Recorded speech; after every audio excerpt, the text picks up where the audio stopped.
Assalamu alaikum warahmatullahi ta'ala barakatuhu, barkanmu da warhaka, ina fatan kowa ya wani lafiya. Bidiyon mu na yau zai nuna mana wasu sirrika guda uku na cikin wayarmu wanda suke ba mu matsala ko kuma dai ba mu san su ba, muna so mu san su. Abu na farko shine misali wayarka wani bai za ka ga bai ɗan gani sosai, ko dai wasu abubuwan bai ganin rubutun sai ya matso wayar kusa, yana so kuma ya ɗan ƙara masa girma. To yadda ake ƙara rubutun waya girma ba wani wahala ba ne. Da farko in ka shigo setting kamar haka, misali bari mu fita, yauwa yanzu zai ka nemi setting gashi, sai ka shiga setting. Bayan ka shiga setting zai buɗe ma kamar haka.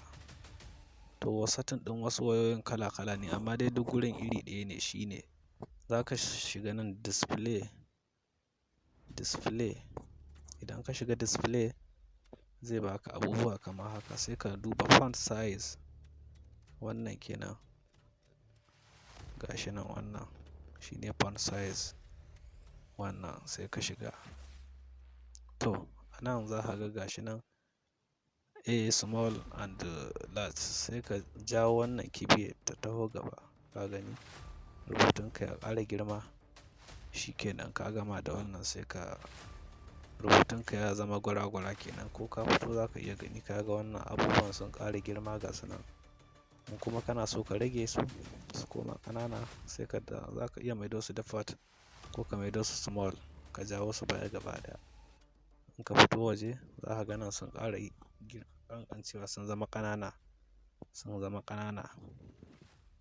Sai abu na biyu wanda za mu nuna muku shi ma a cikin setting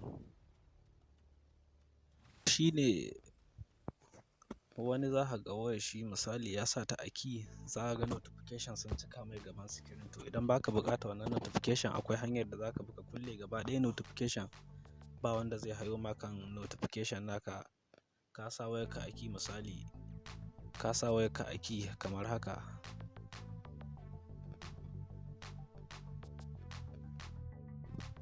Yauwa ka ga haka tana a cikin key kenan waya.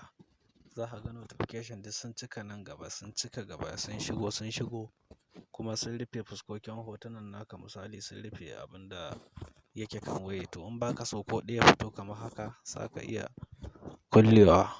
Bari mu buɗe security yanzu don mu kulle wannan abun. Za ka shiga display, shi ma za ka shiga kamar yadda wancan shi ma muka shiga display, muka ƙara musu girma, muka rage. Za ka shiga display. Bayan ka shiga display sai ka koma can ƙasa. Za ka ga gana an rubuta lock screen display, gashi nan.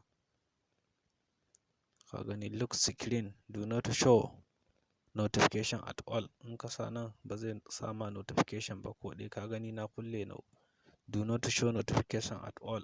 Nan kuma in ka maido shi wannan na farkon, wannan show notification content, gaba ɗaya duk abin da aka turo ma zai hayo kan screen.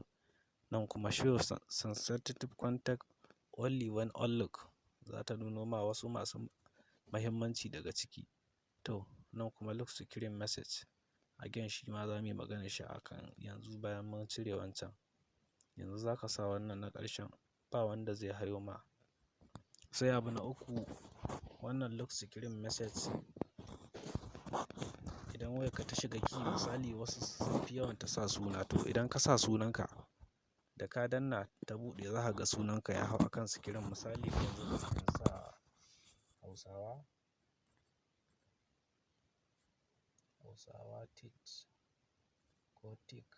Hausawa Tech TV, a gani na sa mai sai. To bari mu sa ta a screen lock mu ga abin da zai hau.